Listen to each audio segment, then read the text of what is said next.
As I picked myself up, all I could hear was the ceaseless drone of traffic. Life went on around me. But the explosion was to change my life forever.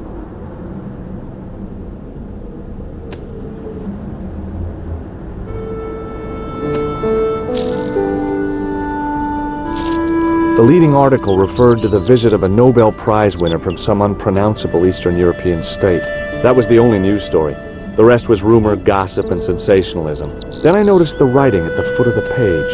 It read Salah ad-Din, 1345. I considered climbing the lamppost, but it wasn't going to shed any light on the affair. I considered straightening the table, but I figured it best not to disturb the evidence.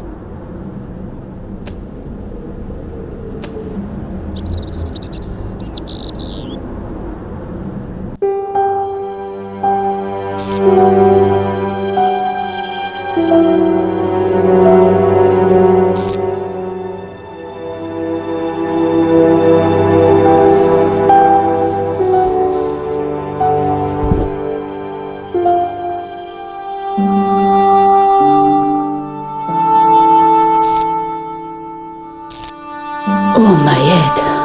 Never again. How much vodka did I drink? Oh, no, don't tell me. What is your name, Sherry? George Stobbart, ma'am. Oh, American. She asked the question quite innocently, but I could sense her reserve. It was something which seemed to afflict all Europeans. You look like you could use a little help. I could use a little drink. I feel sick, dizzy, and bruised. I don't even remember the party. Just relax and take it easy. You've been knocked out. You don't say. What happened? There's been an explosion. You should try not to move. Are you a doctor? Yes, I am. I studied under Dr. Benton. Who is he? Only one of the most brilliant medical minds on this planet. He taught me everything I know about medicine. Can you remember anything at all? No. I need a drink. Pour me a brandy. You could be in shock. No alcohol. Okay, you're the doctor. What about the old man? Is he dead? I think he might be. I've never seen a real-life corpse before. Except for Grandmaman. That was different. She was family. Has he gone stiff? I shouldn't think so. He's only been dead a few minutes. Did you know the old man? No, monsieur. I never saw him before. How did the old man behave? Well, agitated. He kept looking about him at the door, at his watch. As if he was waiting for someone? Yes, I suppose so. He was worried about something, that's for sure. If you ask me, he was having an affair. He had that look about him, like a guilty husband. Do you remember what happened when the clown entered? I remember that horrible tune he played all right. It was like a funeral dirge. I'd never liked accordion music either. Did the clown speak to the old man? No, he just laughed at him. Then he grabbed the old man's briefcase and ran out of the door. Did you see what the old man had in his briefcase? No, he didn't open it. What did the old man do when the clown snatched his briefcase? Nothing. He just sat there like he was frozen. Did the old man try to stop the clown? Oh, he didn't have a chance. The clown dropped his accordion and ran out of the door. That's it. That's all I can remember. Stay here, mademoiselle. I'm going to look around for evidence.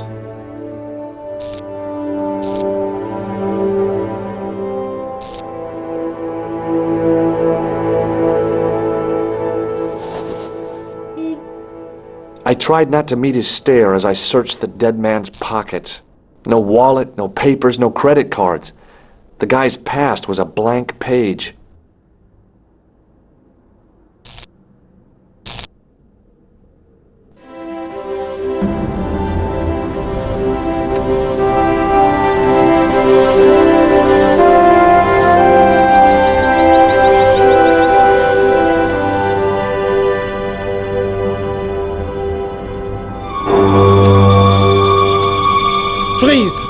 Hold it, right there. Whoa, don't shoot. I'm innocent. I'm an American. Can't make up your mind, huh? I demand to see the American consul. Drop your weapons and get down on the ground. Put that thing away, Sergeant. Move. I apologize, monsieur, but I cannot permit you to leave. Am I under arrest? Ah, no, I would simply like to ask you some questions. En avant, to the café, marche.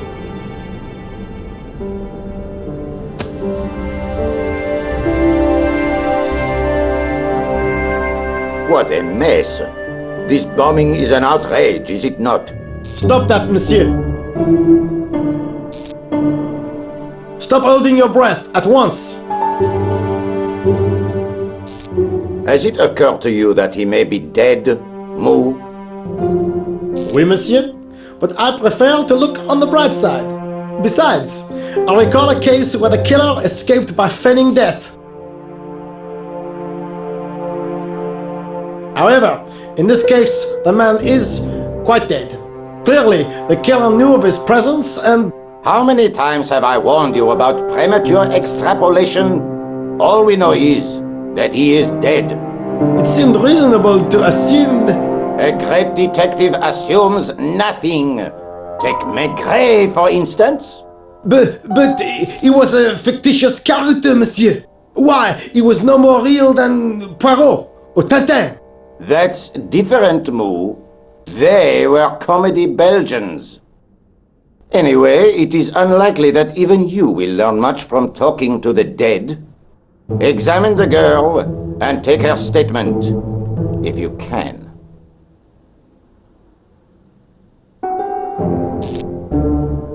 Et maintenant, to business.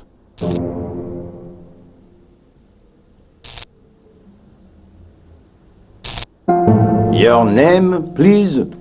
George Stobbart. I'm from California.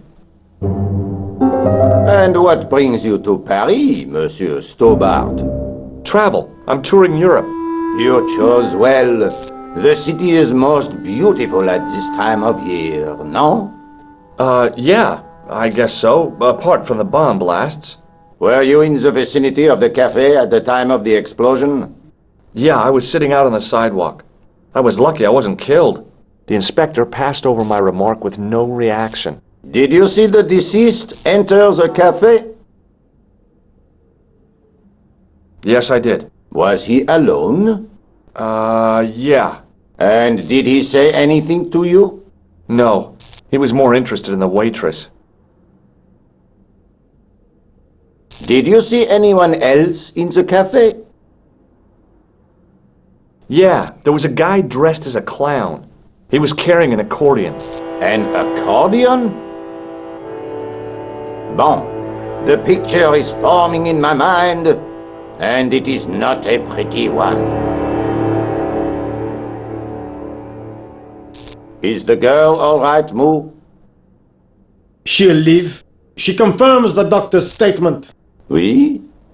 You did not tell me you are a doctor, monsieur? No, that's right. I didn't think it was relevant. Eh bien, I have heard enough. What do you mean? I am satisfied that you know nothing. You may leave. Enjoy your vacation, Dr. Stobbart. What about my personal safety? Can't you at least give me some advice? What can I say? Stay alert and look out for suspicious characters. And don't cross the road until the little man shows green. Great advice. I honestly believe you are in no danger, monsieur. Should you remember anything of importance, please contact me. My card.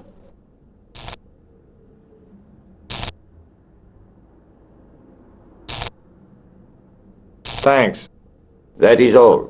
You may go. There's not much to go on, monsieur. On the surface, no. But what lurks inside the subconscious? If the door can only be opened. Are you serious, monsieur? I thought your interest in psychic detection was purely academic. Academic?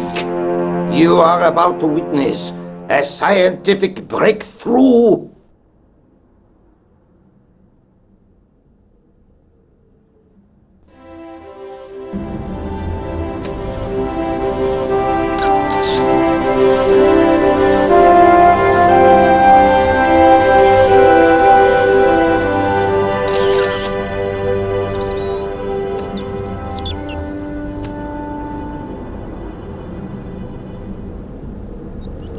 Excuse me, mademoiselle? Hi, my name's George Stobbart. Oh, an American by the sound of it. Yeah, that's right, on holiday in Paris. Some holiday, huh? You were here when the bomb went off? Sure was. Sat right out front of the cafe. Did you notice a middle-aged man, maybe 60, with an hat and overcoat? I couldn't believe it. She hadn't even asked how I was feeling. Yeah, he went inside just before the bomb exploded. You weren't related to him, were you? Oh no, nothing like that. I am Nicole Collard from La Liberté. Well, what's that, some kind of nightclub? No, it is a newspaper. You're a reporter? I'm a freelance photojournalist. Say, you can interview me about the bombing. You know, an eyewitness account. Minutes after the outrage that shook the whole of Paris. You know, real-life drama, human interest, that kind of stuff. I'll just stick to the facts, thank you. Did you see who planted the bomb? I know it sounds crazy, but he was dressed like a clown. Oh God, it's him again. Have you met the clown before? It's a long story. I have plenty of time. I don't. Who's the guy you were supposed to meet? His name was Planter. I didn't know him, but he called me last night. He said he had a story which would interest me. He asked me to meet him at the cafe.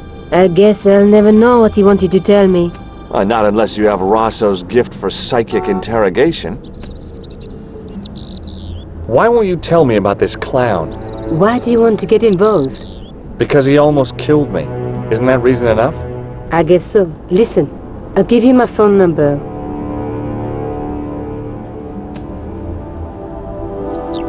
You help me with my story and I'll let you in on what I know. And let's get one thing straight right now. This is strictly business. Okay, it's a deal. I have to go develop these pictures. A bientôt, monsieur. Fine, I'll, see you soon.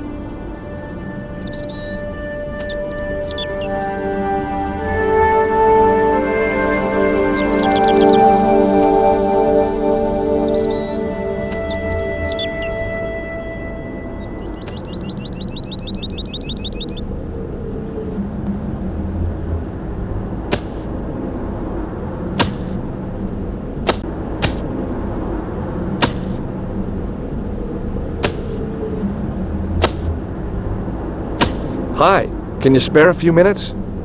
I thought you'd been arrested. No, it was a misunderstanding. When he pulled that gun, gah!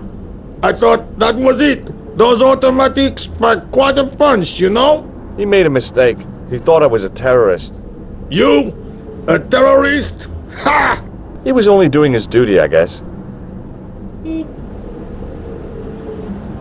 Did you see an old guy with a briefcase? Wait, silly old coot. Do you know what he said to me? Work fascinates me, he says. I could watch it all day. Quelle bite. I could have knocked his block off. Did you recognize the old man? No. Should I have done? Was he a celebrity? No, but I guess he is now. His name was Plantar. Was? He's dead then? Yeah. That's too bad. Now I wish I hadn't called him what I did. If only I could turn back the clock. If only I'd been more tolerant. Regret and remorse are strange emotions. They really bring out the hammiest actors in people. Did you see a clown come by this way? A clown? Like in a circus? Yeah, with makeup and a big red nose. Huh! Those guys are funny, aren't they? Not in my experience. I love the circus, especially the horses. You haven't answered my question. Have you seen a clown? You think I've got time to watch everyone who passes by? Some of us have to work for a living. Look, I know you're busy, but surely you'd have noticed a clown. I told you already. I didn't see a thing. He was wearing multicolored baggy trousers and makeup. He'd be a poor sort of clown if he didn't. Listen, I have to find that clown. He's a killer. Say, who are you anyhow? A cop? No, of course not. I mean, do I look like a cop? I guess not. How do you know this guy's a killer? Did you see him in action? Didn't you hear the explosion? The cafe was blown up. The clown killed the old man? That's right. Blew him up with a bomb concealed in his squeeze box. Merde.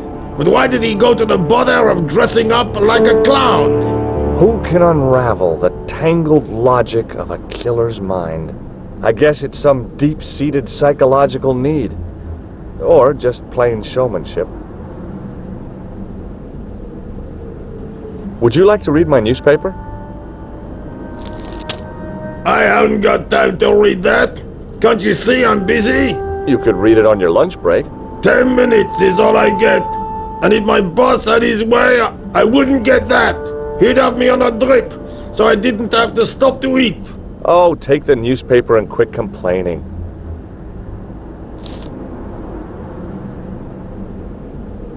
Pah! Look at this! Damn bleeding out liberals! Tcha! Save the dolphins! Catch them and eat them, I say!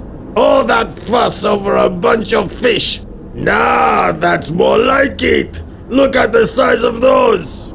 Like champagne bottle corks, no? Ah, what's this? Saladin running in the Prix de l'Arc de Triomphe! It's a racehorse? A horse? A legend! Bucephalus reborn, mon ami! Like a streak of lightning she is!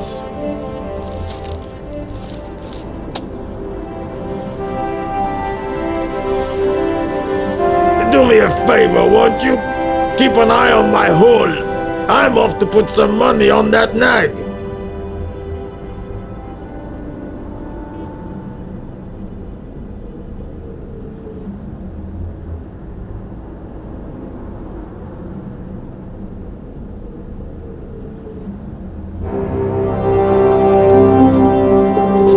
I found a T-shaped tool in the box. I didn't know what it was, but it looked useful.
It smelled like someone had dumped a truckload of fish in a locker room on a hot summer afternoon.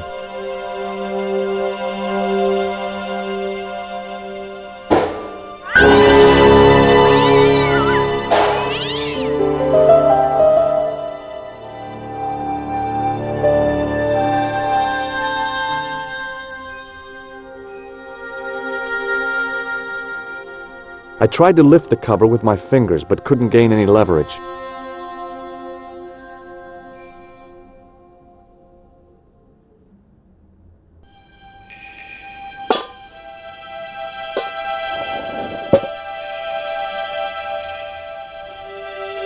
I lifted the cover to reveal what smelt like the entrance to a sewer.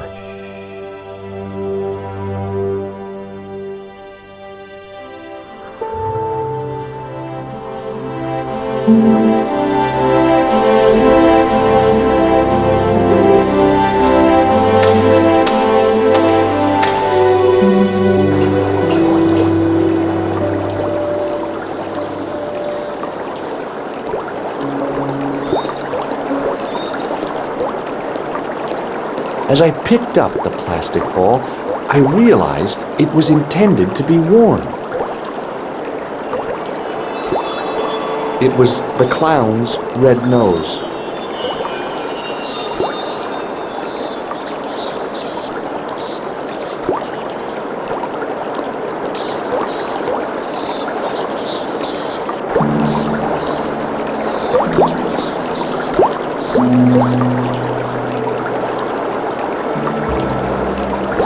scooped up the soggy tissue. It was cold and greasy, like breakfast leftovers.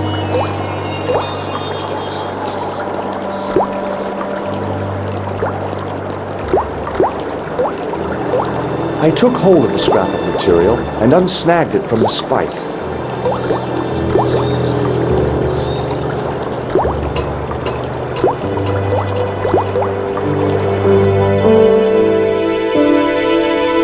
Hi there. Hold it right there, you sewer rat. I knew you'd come back, and now I've got you. What are you talking about? You're trespassing. Come out of there, immediately. That's what I'm trying to do. Give me your hand. Ha! You won't catch me with tricks like that. Keep your distance, monsieur. Okay, okay. Now, what were you looking for?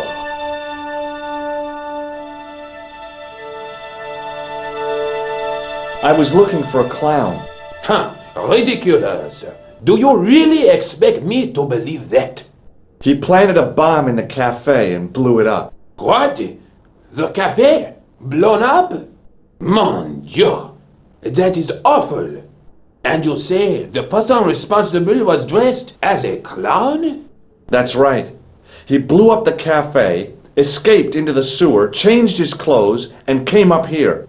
Ah, mon Dieu.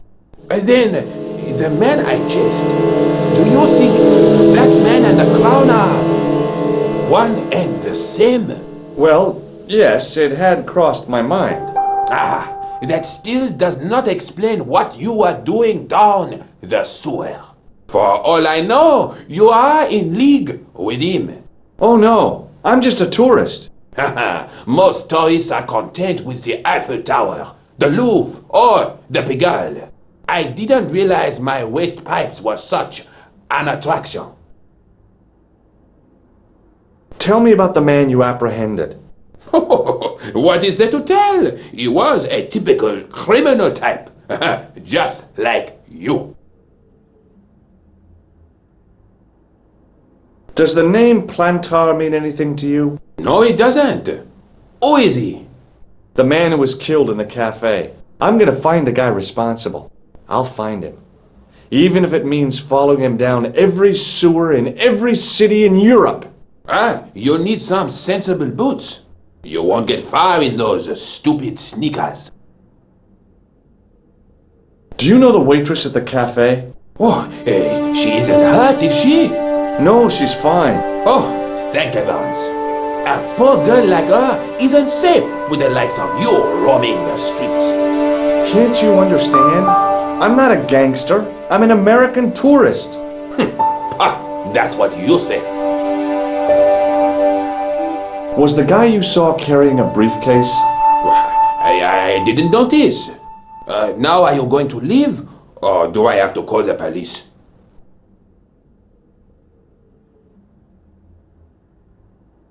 Do you recognize this material? I am not telling you anything. Perhaps you'd like to take a look at my card?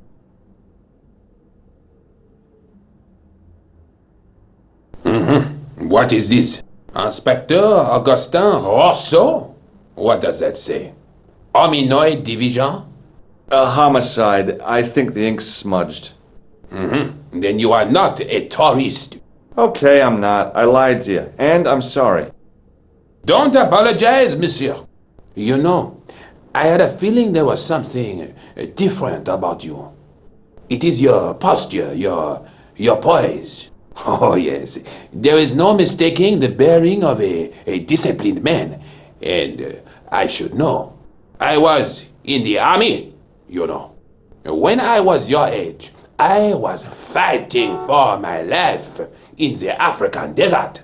How can I help you, Inspector? Let's start over from the beginning and tell it just like it was. Does this piece of material mean anything to you? That is the same cloth as the jacket I found. I'd recognize that pattern anywhere.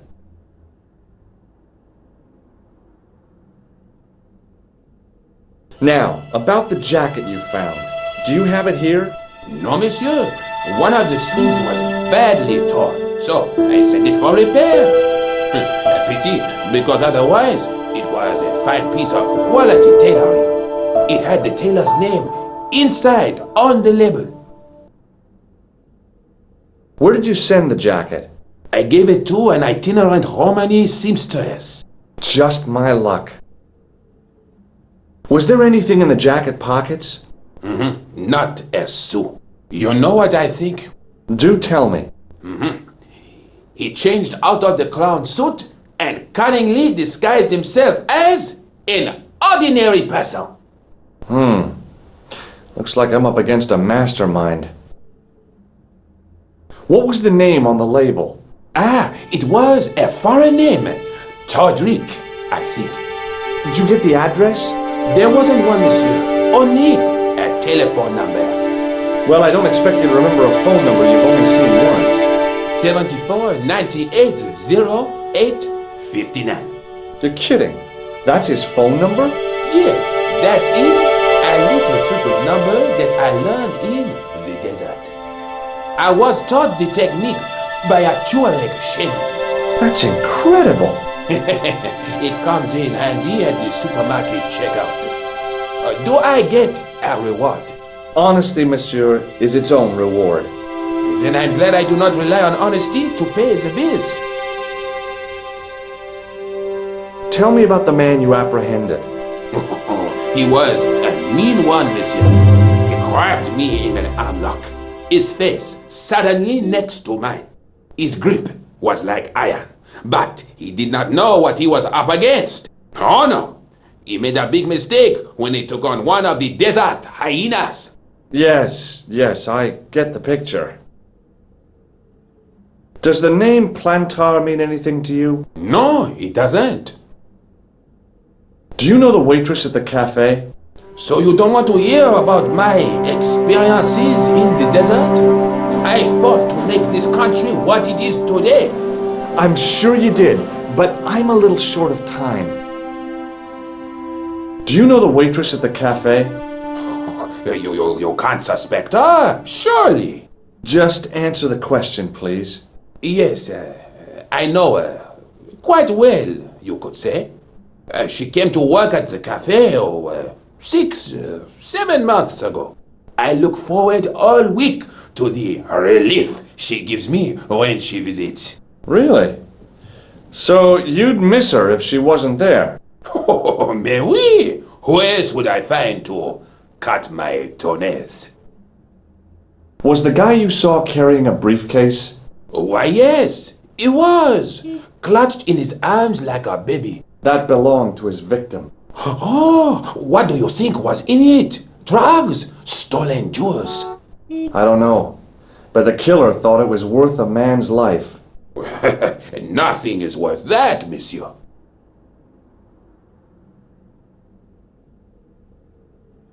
I have to be going. Thanks to your help, the citizens of Paris can sleep a little easier tonight. Vraiment? I was only doing my duty, monsieur. Good luck, Inspector. I hope you catch that killer soon. I'll let you out.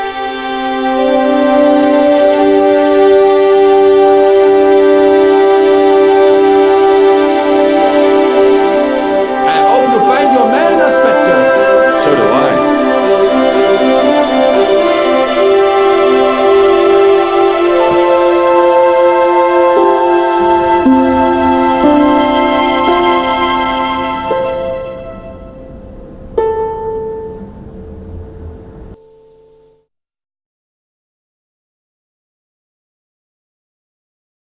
Bonjour, Kula.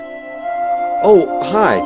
It's George Stobbart, the American at the cafe. Ah, oui. You said to call if I could help. Have you any news for me? You bet. I met a witness who spoke to the clown. And I know where the killer gets his suits. No kidding. Hey, I'm impressed. You are? Well, it wasn't easy. Look, why don't you come here to my apartment? Fine. Where do you live? 361 Rue Jarry. Okay, I'll come right over.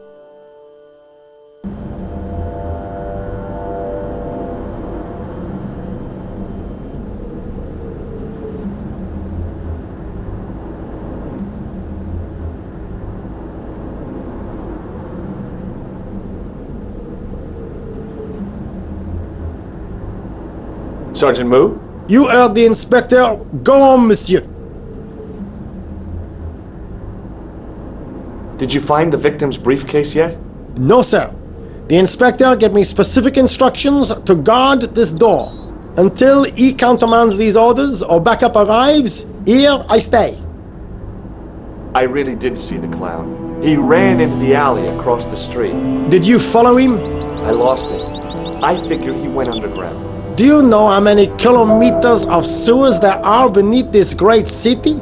It's not a question I've lost sleep over. I have no doubt that Inspector Rousseau will organize a proper search. How did you and Rosso arrive at the scene of the explosion so quickly? You arrived within minutes. Was it a tip-off? Inspector Rousseau's sources are a perpetual mystery to me, monsieur. There are some who say he has made a pact with the devil. And what do you think? I think he is the devil. I've tracked down the clown's movements, Sergeant. Is that so, monsieur? Yeah. There's a man down the street who saw him crawling out of the sewer. Dressed as a clown? No, he'd changed into ordinary clothes by then. So, how did he know it was the clown? He didn't, but all the clues add up. Little children can add up, but I wouldn't let them manage my bank account. I was one of the last people to see the victim alive, Sergeant. Does that worry you? Yes, it does. I feel I owe it to him to find his killer. That is best left to the authorities, monsieur. Did he speak to you? Tell you anything? No, he just grinned and nodded. Don't let it trouble you, monsieur.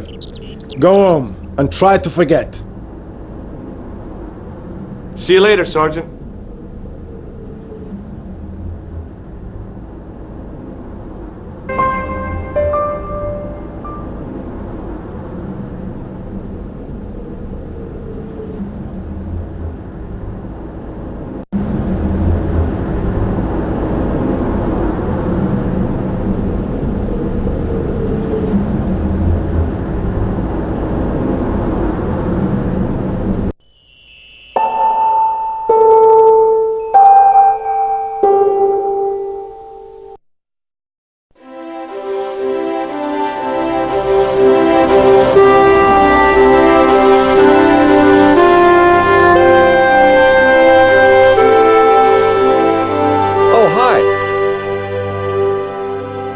Bonjour, monsieur.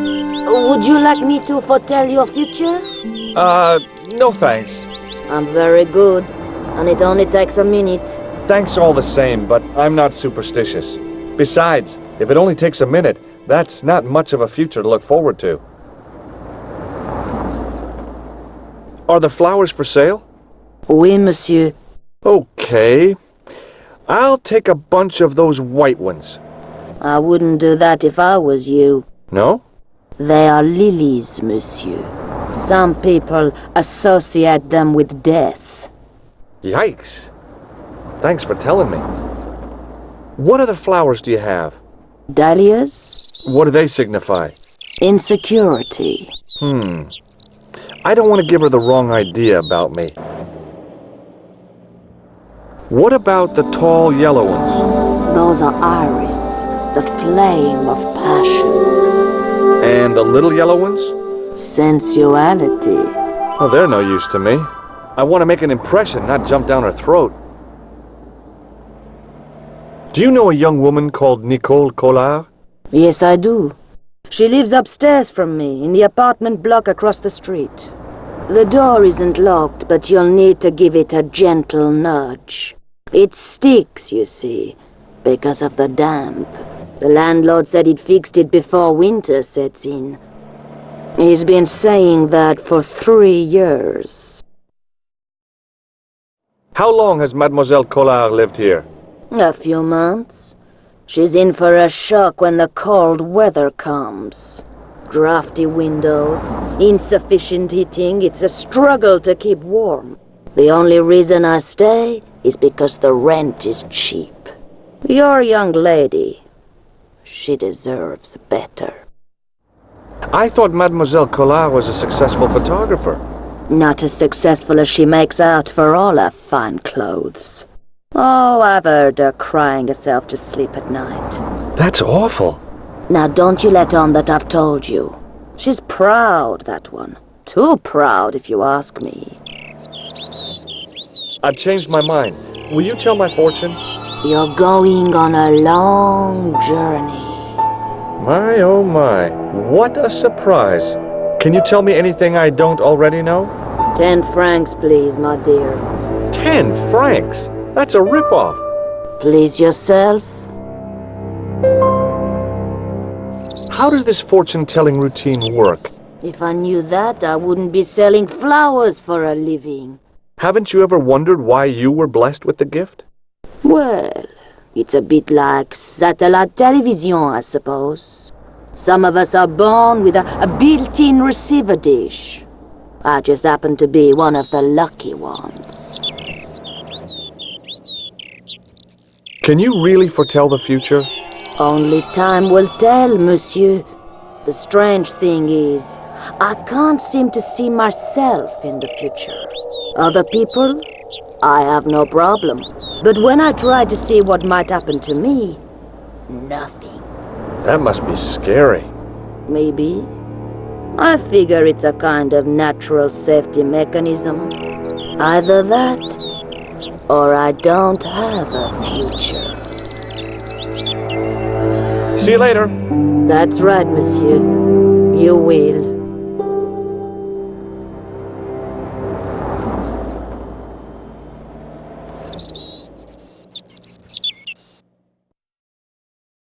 Remembering the flower seller's advice, I pushed the door gently just above the lock.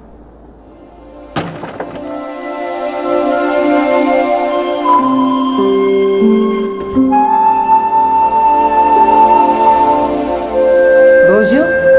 I'm glad you could make it, monsieur. Please, call me George. Fine. I'm Nicole. Take a seat, George.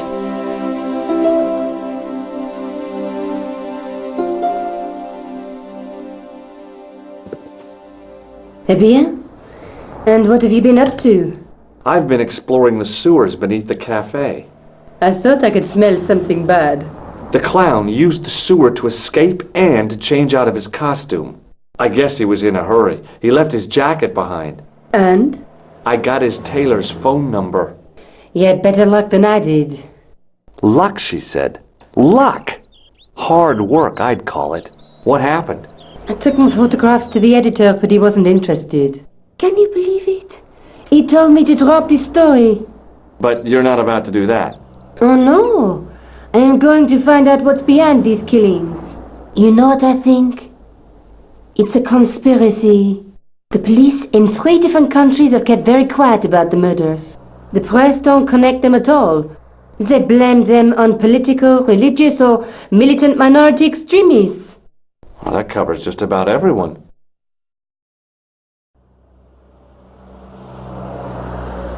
May I use your telephone? Sure, go ahead. Thanks.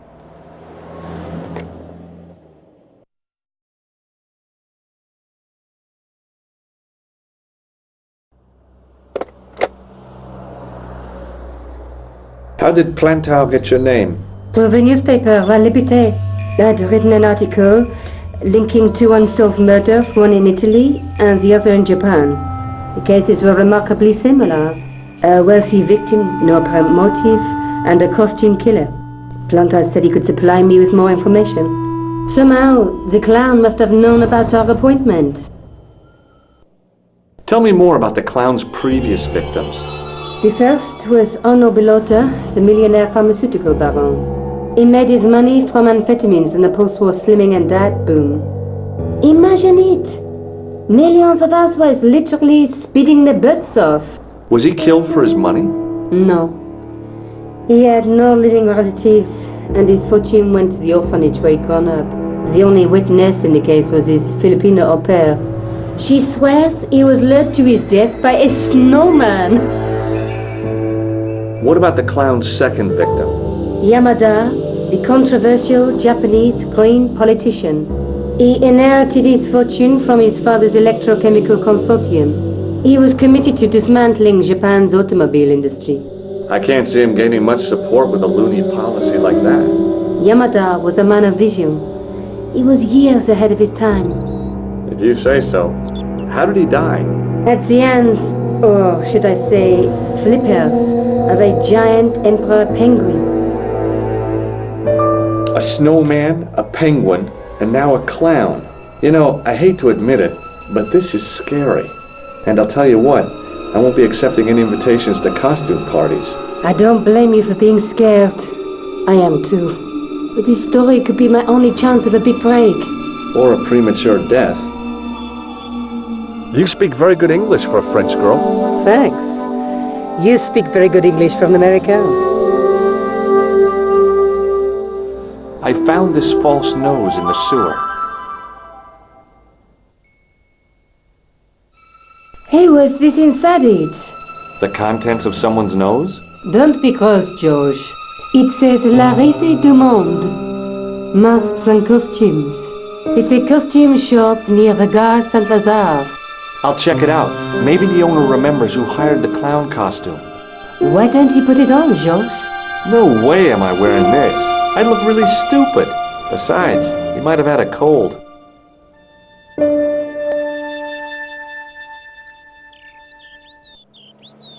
I found a piece of material near the cafe.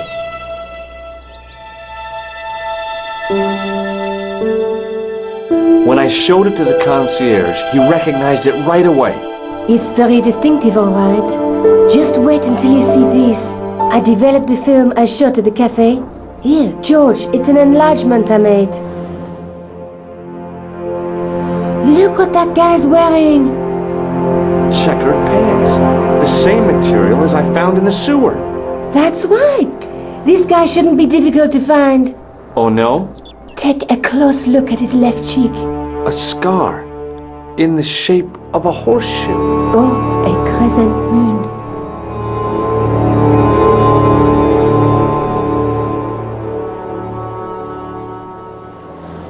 How come you enlarged this photograph of me? Because I noticed the guy behind you, of course. Tell me more about yourself. Oh, there is not much to tell. Well, how did you get into photography? I guess I owe that to my father. He bought my first camera. I was 8 and my parents had just split up. Did you live with your father? Yes, my mother went off with her new boyfriend. I don't mind. Papa was all I needed. 4 years later, he died in a plane crash. Ah, I'm sorry. Well, it's all right. I don't mind talking about him. He was more like an older brother, really, always joking and laughing. Papa always wanted I should study art. That's why I went to college. Did you learn about photography at college? Oh, God, no. I couldn't afford the materials. We were billed for everything we used. Paint, canvas, paper. Most of my year turned to minimalism. It was cheaper. I used to go poaching in the park for squirrel hair. The only time I wasn't hungry was the term I did printing. I used to eat the potatoes. You're making fun of me, aren't you? Oh, no. Do you have a boyfriend? That's none of your business. I'm going back out to search for that clown. Where? Well, I guess I could visit the costume shop. Good idea.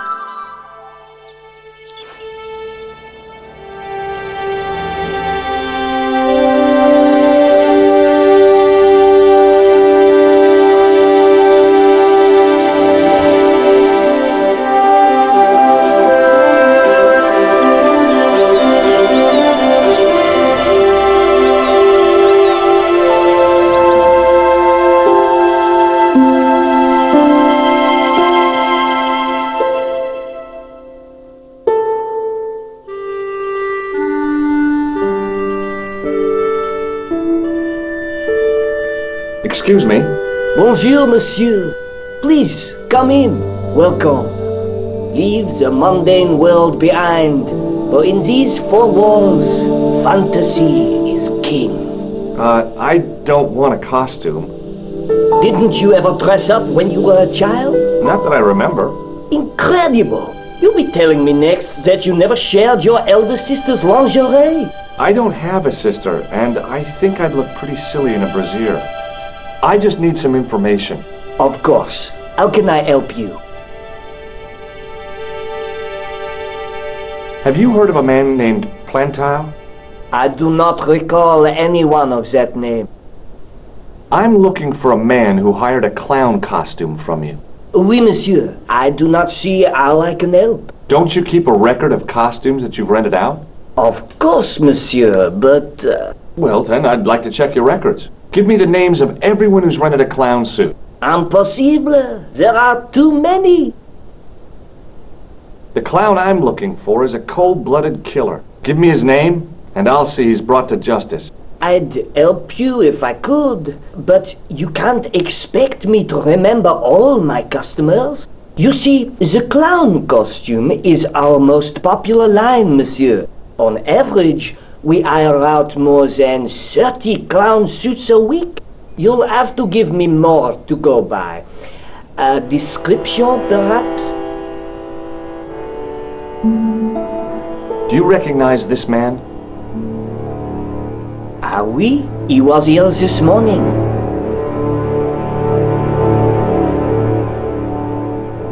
How come clowns are so popular? I think it has something to do with their unpredictable nature. Personally, I think clowns should be banned, along with mimes. Oh, come now. Who doesn't love clowns? Me, for one.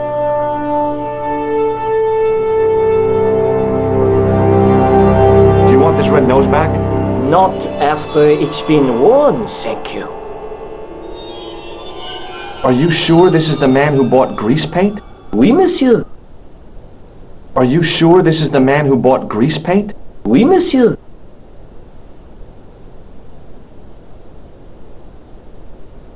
Thanks for your help, buddy. My pleasure, monsieur. Allow me to shake you by the hand. Huh? Well, okay.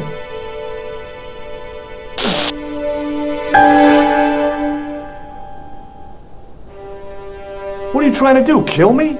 You did not find it amusing? I never saw the funny side of electroshock therapy. Eh bien, it is yours to keep. A gift? Do I need a license? No, but I give you a word of warning, monsieur. What? Remember to switch it off before you visit the toilet. Excuse me? Oui, monsieur? Does this dirty tissue mean anything to you? Let me smell that.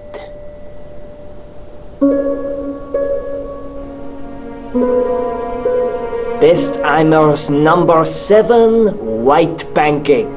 Theatrical grease paint, right? Oui, monsieur. La crème de la crème of Thespian accoutrement. Have you sold any of it recently? Yes, 2 cans. Are you sure this is the man who bought grease paint? Oui, monsieur. He chose 2 costumes. Bozo the clown and Seamus the pixie. A pixie? Very smart. Green silk with a taffeta lining. He gave me his name as Monsieur Khan.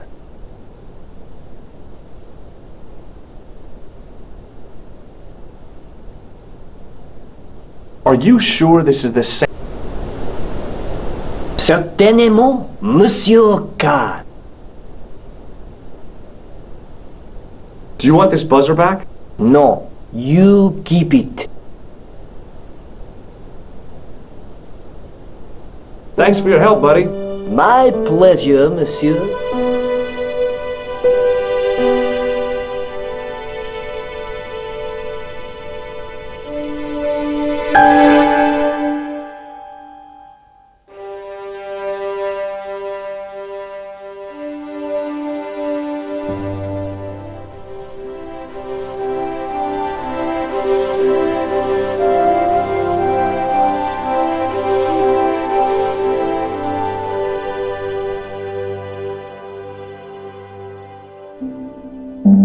Hello? Who is this? Hi. My name's George Stobbart. You don't know me. Correct, Mr. Stobbart. I don't. What can I do for you? Well, I'm trying to trace one of your customers. Could I maybe come over and talk to you? No. No, that's not possible. Oh, okay. Forget it. Listen, all I want is a name. What are you talking about? Who are you working for? I guess you might say I'm acting in the interests of truth and justice. Ah, thank God. I thought you were the police. There are innocent lives at stake, Mr. Todrick. Lives that you could save. You're collecting for charity, yes?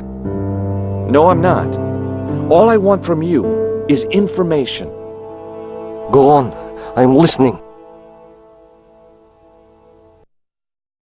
What do you know about the clown who bombed the Café de la Chandelle Verte?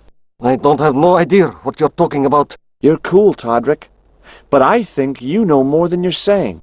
I don't know who you be, but sure I am you don't know what you're talking about. I don't know if you're saying that to make me think you don't know what I mean, but... oh, this is ridiculous. Quit playing games with me, Todrick. I tell you, I know nothing about no clown. Did you know that one of your customers was a part-time clown? If a guy feels happy with a funny nose and custard down his pants, what's the problem? Do you know a guy called Plantar? No, I never heard of him. Shall I tell you what happened to Plantar? How he was killed in cold blood? I told you, I never heard of Plantar. I expect Plantar's a family man, don't you? In their little apartment, Madame Plantar is cooking the supper, listening for the familiar sound of her husband's key in the door. Junior is waiting for his daddy to come home from work. He can't wait to show him the merit marks he earned in school today. Only tonight, Monsieur Plantar won't be coming home. You forgot the puppy. Huh? The faithful puppy dog, waiting for the sound of his master's voice. Well, maybe they don't have a dog. What do you think? I don't know Plantar. I never heard of Plantar. None of this has anything to do with me. The man I'm looking for is called Khan. He bought a suit from you, remember? Mr. Khan. Yes, I remember him. Yes, I delivered the suit to his hotel. The Hotel Ubu. I don't remember the room. It was upstairs. The second room on the right-hand side of the corridor. Thanks, Todrick. That's all I wanted to know. Now I've got you, Mr. Clown.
Excusez-moi, monsieur. What? You are trying to steal that key, no? No way.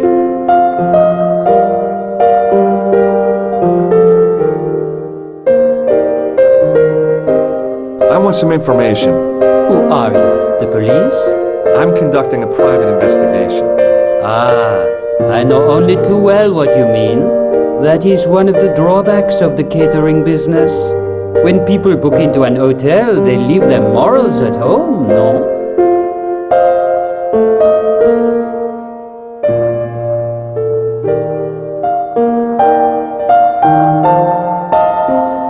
Do you recognize the man in this photograph? Yes, monsieur. That man is one of our guests. What name? I cannot tell you that. Can you tell me which room the man in the photograph has taken? Oh no, monsieur. That information is confidential. What Would it make a difference if I told you the guy in the photo was a murderer? We are accustomed to catering for celebrities, monsieur. Movie stars, politicians, royalty, sporting personalities, they all stay here. Did I show you this photograph? Yes, you did, monsieur. Do you know a man named Plantar? No, monsieur. Do you have a guest by the name of Khan? No, monsieur. Perhaps you would care to check the register. I'm looking for a man who dresses like a clown. This is a highly respectable hotel, monsieur. There are no clowns here. If you say so. About the key hanging on the hook over there. Oui, monsieur. Which room is it for? Number 21. Is that room taken? No. The guests checked out this morning. The man who calls himself Khan has a scar on his left cheek. Raymond? I tell you, I do not know a man named Khan. Maybe not, but I noticed a change in his expression when I mentioned the scar. I'd like to check into room 21. That is not possible. How come? You said it was vacant. It is reserved for another guest. Rats. No, monsieur.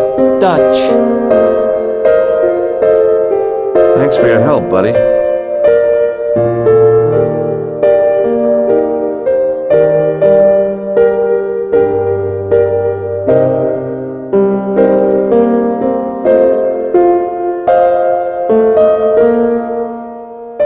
Hi there, ma'am. Well, hello. What can I do for you? I'm looking for a man. You disappoint me, my dear. For one foolish moment I thought, but never mind. Aren't you going to tell me your name? George Stobbart, ma'am. How sweet! I once had a stable boy called George. I am Lady Piermont. The common reaction is to kneel and stutter, but it's not obligatory. A real lady? I mean, you're an honest-to-God aristocrat? Oh, I don't know about that. Few of my ancestors are honest, not even to God. I can trace my family back to the Normans, but don't let that intimidate you, George. Beneath that impressive pedigree, I'm just flesh and blood. The blood may be blue, but the flesh is the plump beef of old England, so to speak. You appear distracted, George. Is there any way I can help you?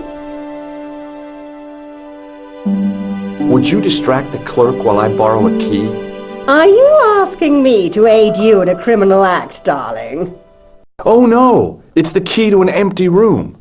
And why, may I ask, do you wish to gain access to an empty room? Do you plan to squat? No, ma'am. Scouts honor? I was never in the Boy Scouts, ma'am. No, you should have been.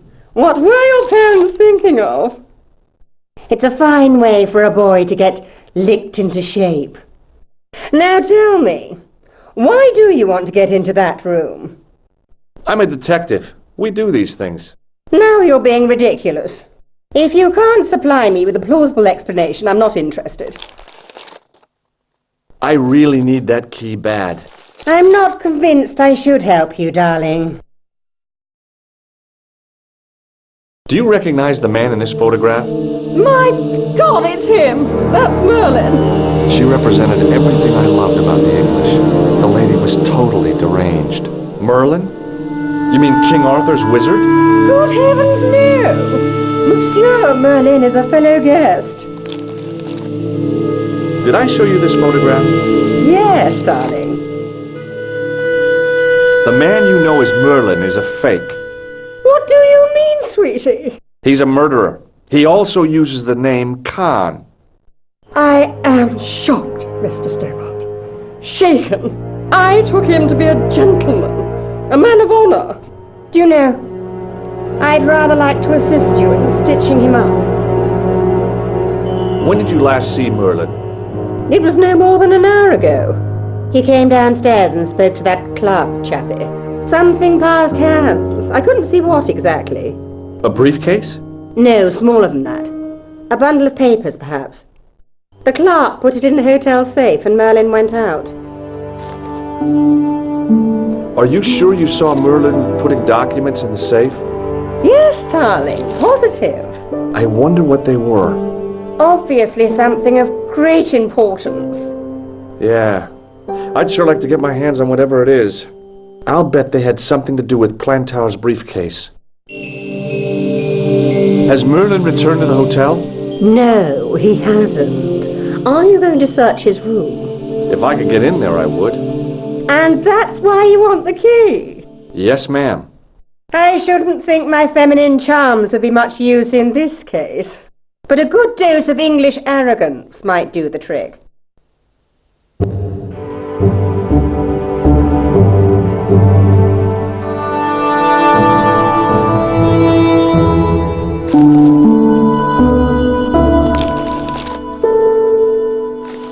I say! You there! Flunky! Oui, madame. Listen carefully. You do understand English, don't you? But of course, madame. Good. I wish to deposit some jewellery for safekeeping. I understand. Are you quite certain? Oh, bien sûr, madame. Over to you, my dear.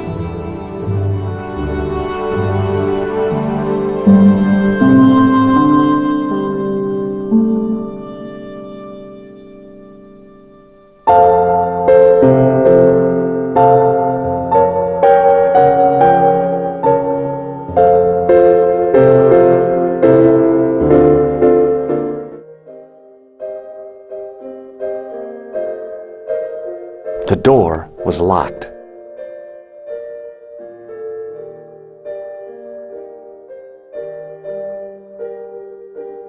Maybe it wasn't the right room, but this was the right key.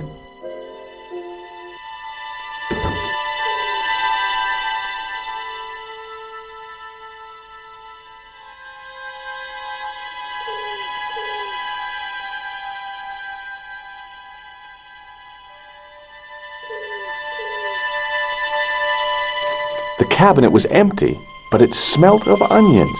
No kidding, it really did.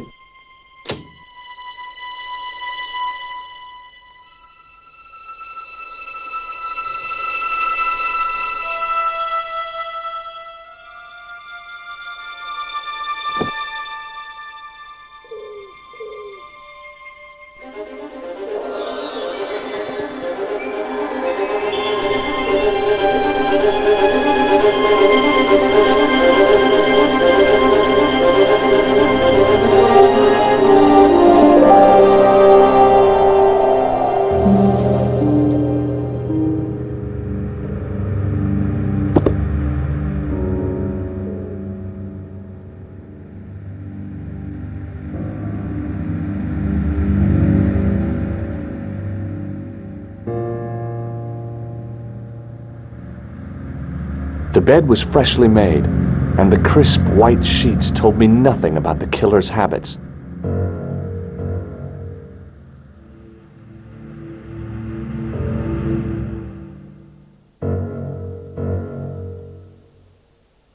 There was nothing in the pockets of the pants.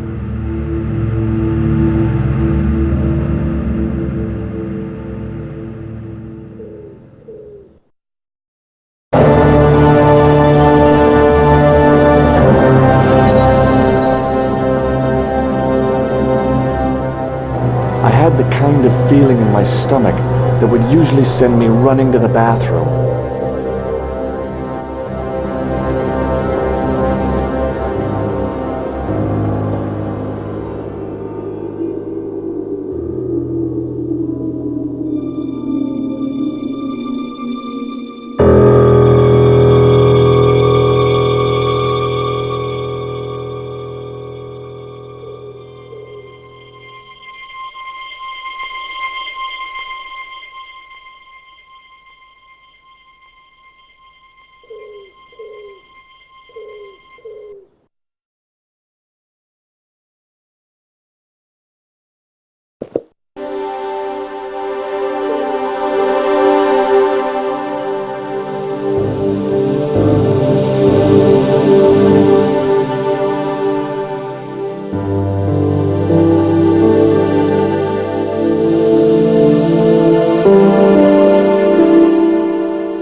I couldn't believe my luck when I found 2 items in the pockets of the pants. The first was an ordinary matchbook. No matches, no clues.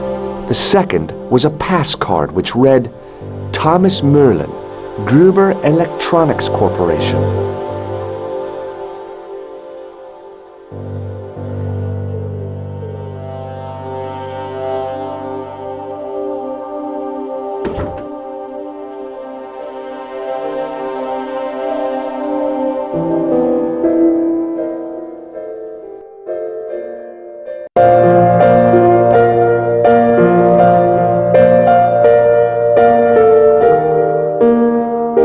There was no one registered under the name of Khan, but the name in the book for room 22 was Merlin.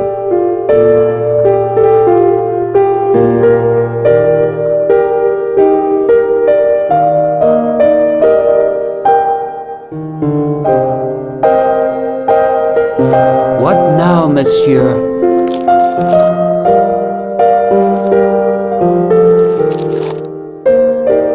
I'd like to retrieve something from your safe.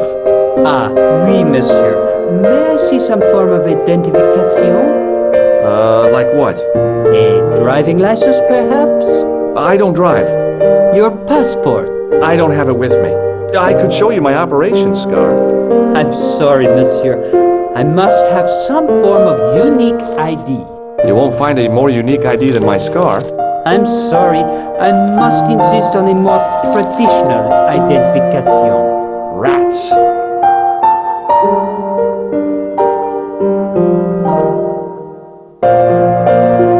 Does this pass mean anything to you? That is Monsieur Merlin's property. That's right. Merlin the murderer. I want to see what he's left in your safe. Impossible. I cannot betray his confidence, no matter what you say he's done. You're making a big mistake. Maybe. I can live with that.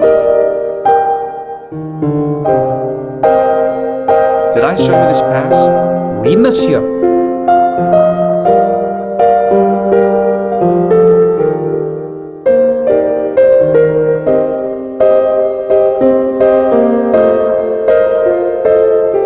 Thanks for your help, buddy.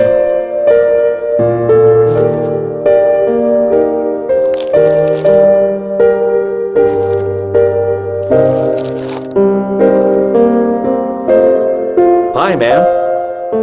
Hello, George. What can I do for you now? I found this pass in Merlin's room. So, that deceitful little man is passing himself off as an electrician, is he? Uh-huh. This guy probably has 1,000,000 faces. I showed the pass to the clerk, hoping he'd give me Merlin's papers. But he wouldn't buy it. He's too scared. I'll give him something to be scared of. Follow me, George!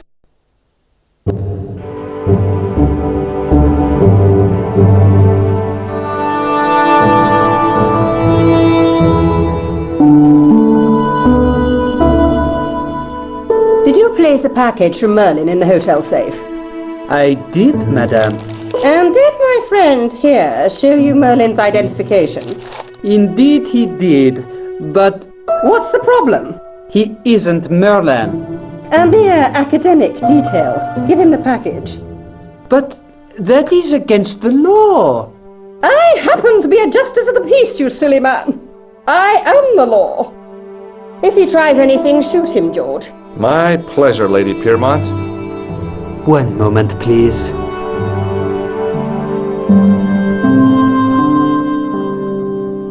You know, I haven't enjoyed myself this much since Greenham Common. I don't know what I would have done without you, Lady Piermont. Voilà, monsieur. Le manuscrit de Monsieur Merlin. Thanks. How satisfying. An Anglo-American alliance that actually worked. The clerk had given me a tightly rolled sheet of parchment. I decided not to unroll it until I was safely back in Nico's apartment.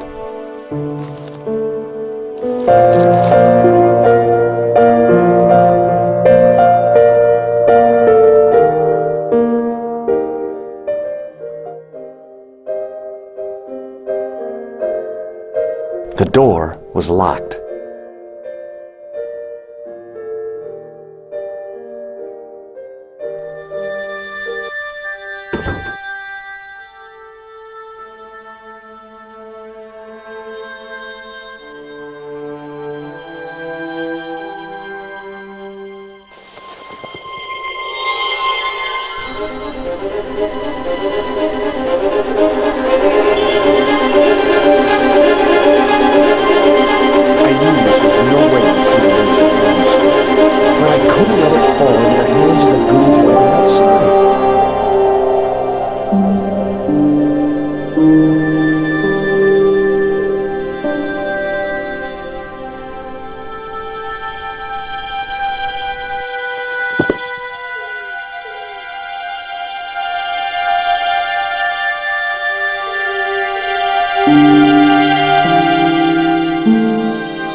Just a minute, monsieur. What's your problem? No problem, if you cooperate. What do you want? Just a routine security check, nothing to worry yourself about. Oh, well, all right. Search him, Flap. You bet!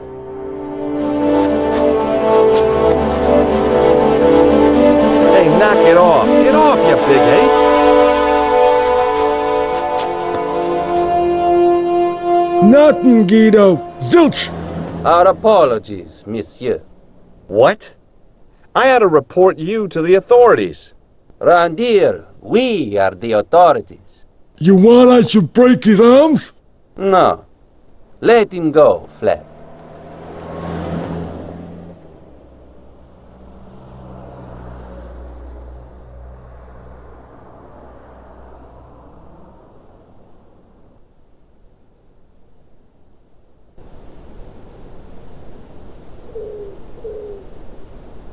If the manuscript was what Flap and Guido were after, they were going to be disappointed. I couldn't wait to get back to Nico's apartment and check it out.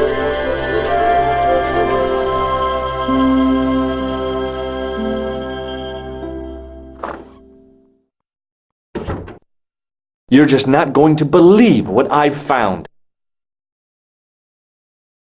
It's not another part of the clown's costume, is it?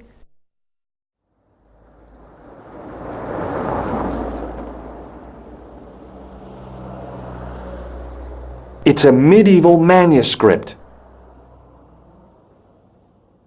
Khan left it in the safe at the U-boot. It's incredible! Is this what he took from Plantark? It could be, which means it's worth enough to kill for. Look there, two guys on the same horse. Oh yeah, maybe they couldn't afford one each. What of it? Have you ever heard of the Knights Templar? Their official seal was an image of two knights sharing a horse. Whatever this manuscript means, it's connected with the Templars. How come you know about these knights? I learned about them while writing an article on the Crusades.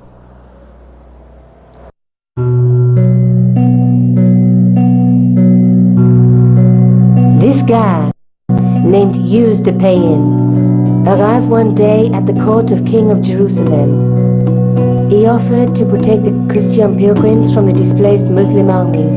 The king would be able to guarantee safe transit to Christians in the Holy Land.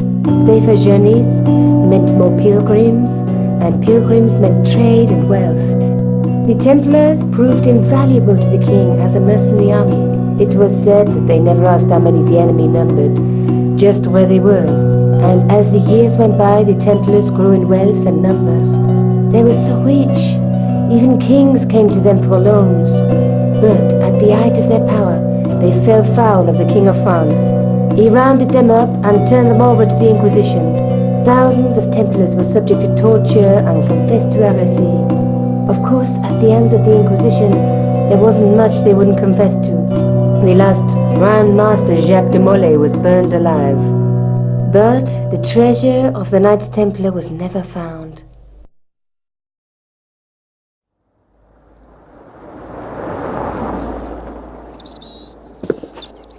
Jeez. So the treasure is hidden, waiting to be discovered? If there ever was a treasure, it's been lost for 600 years. Anyway, we're supposed to be investigating a serial killer, not a medieval treasure trove. But maybe that's what the clown and his accomplices are after. Maybe this manuscript is the key. You'd better leave it here for safekeeping. Think about it, George. One guy's already died for it, as you said yourself. Besides, that parchment is fragile. Okay, I'm convinced. You keep hold of it. What are you doing to help trace the killer clown? Research, George. Yeah? You have a copy of the clown's yearbook? I have a telephone and lots of contacts. Oh, well, did you find anything useful? Not yet. I'm employing my first and most useful weapon. What's that? Patience. Oh, I've heard of that. Isn't it a substitute for decisive thinking? Have you found out any more about the murders? Well, it may be nothing, but both the clown's victims visited Paris earlier this year. When? The second week of July. They were both here at the same time. Did they meet? I don't know, but I can't imagine it was coincidence. Let's take another look at the manuscript. Let's face it, we need help, George. Someone who knows about these things. Who do you suggest? Indiana Jones? I know a guy who specializes in medieval studies. His name is Lobino. Huh. Some stuffy old fossil who gets horny over ancient relics, I suppose. Far from it. Andre isn't the stereotypical professor you have in mind. Where can I find this Lobino guy? At the Kroon Museum. I'll give you the address.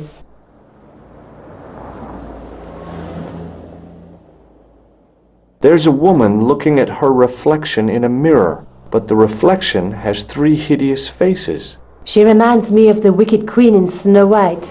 She was the one who said, "Mirror, mirror on the wall," wasn't she? She made me cry so much when I was a kid, Mom carried me out of the movie theater. She didn't frighten me in the least. Like I said, I was only a kid. I didn't like the crocodile in Peter Pan either.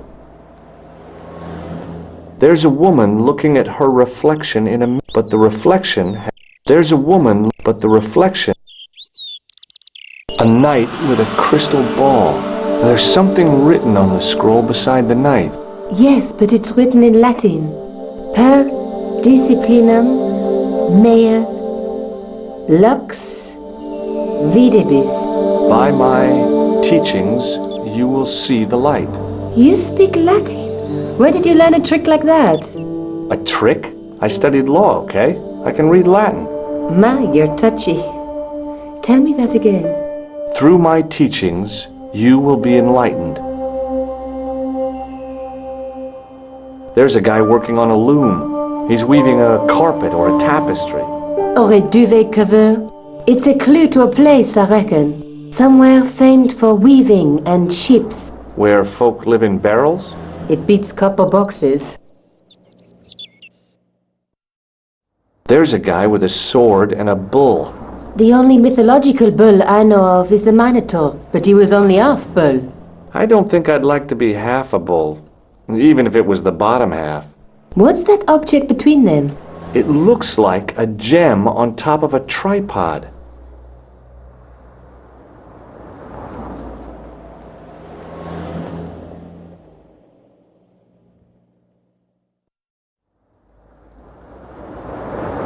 Maybe I'll check out the Kroon Museum. I'm sure you'll find it useful, George.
Pardon me.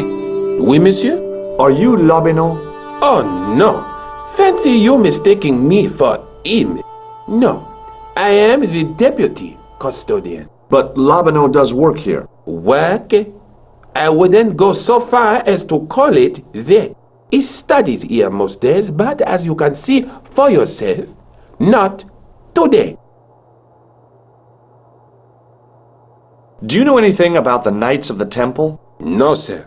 Not a sausage. Thanks for your help.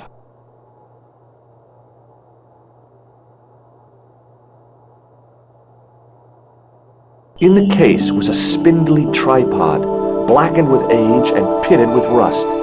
It was identical to the tripod pictured on the manuscript. A notice identified it as 15th century from Western Ireland. It had been found in Loch Marn at the site of a Knights Templar preceptory. Ireland! What's that? This tripod was found in Ireland. I will have to ask you to keep your voice down. I'm sorry, I was excited.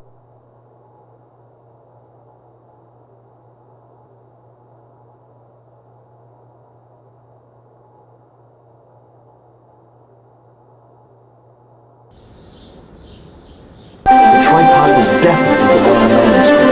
The Templar connection confirmed it. I was tempted to go to Ireland to check it out.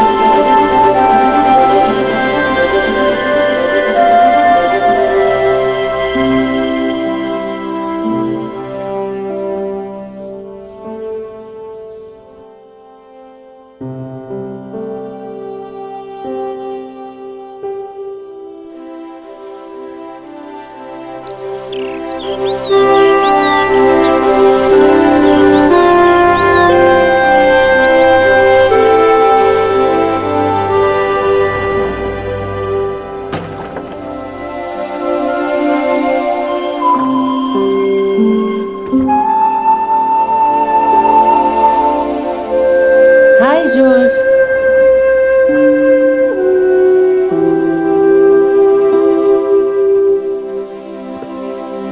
I found the tripod. Where? In the museum. It belonged to the Templars.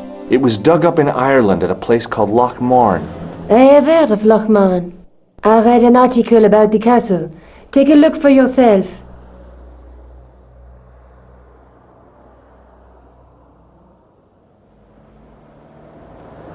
A popular gossip magazine? You read that rubbish? No, I write it.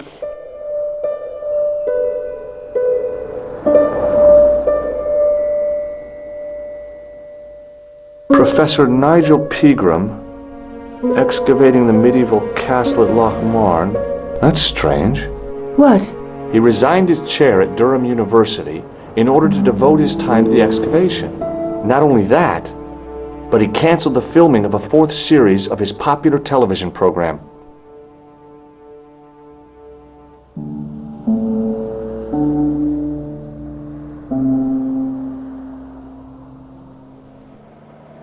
This site at Loch Marn must be awful important to him.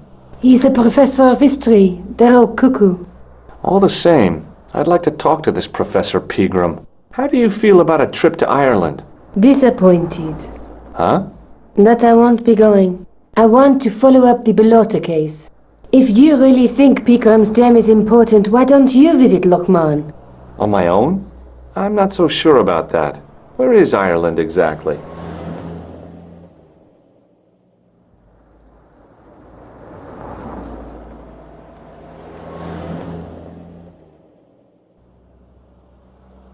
I'll see you later. Okay.